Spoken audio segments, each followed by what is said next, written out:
Hannah Francis, nested in Tangles. Pitchfork gave it an 8 and said after a 2024 breakthrough album after her father's death, the audacious Vermont singer-songwriter squares up to her mother's living absence and, without her, finds her own way forward. And what a way forward it is. It soon became apparent that this was a very, very special piece of music. Got the Richard Dawsons about it, one of my favourite artists. You know, there's more music in the first minute than most have in 45. It starts off like you just don't know what it is. There's a folky niceness, but then it kicks in. And it's a really interesting mishmash of trumpets, beats, jazz and ambition. Experimental in all the right ways, really listenable as well. When her voice comes in, it sounds like she's gargling and doing a Dalek impression. Again, not what I expected. And just the sort of music I want to hear, really.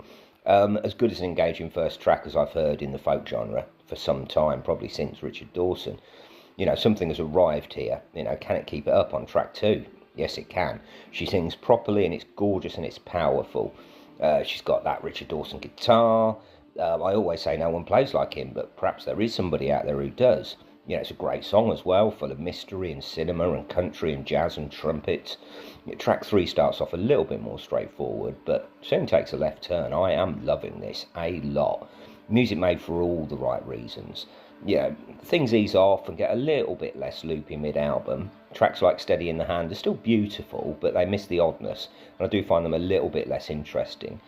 And she does sound a little bit warbly at this stage, but that doesn't last long, and when the tempo picks up and we're back to full enjoyment. Apparently Avon folk is a thing, which I didn't know, and this is that for sure. And an awful lot besides. There's prog rock in there, jazz, just to name 2. It demands you listen attentively, and it has ear grabbers coming, you know, pretty much every few minutes. You're doing work and you think, oh, that sounds good. So nice to hear so much effort has gone in to stand out, and it does. Liked a lot today. I listened to a few albums that I thought were really, really good, but I think this is the best of the bunch. 10 more for sure, and I can't wait to listen to it, and yeah, I think there's a lot to love. I'm going to give that a 9 out of 10. And look forward to the full review when it's done in a week or so. Please like and subscribe.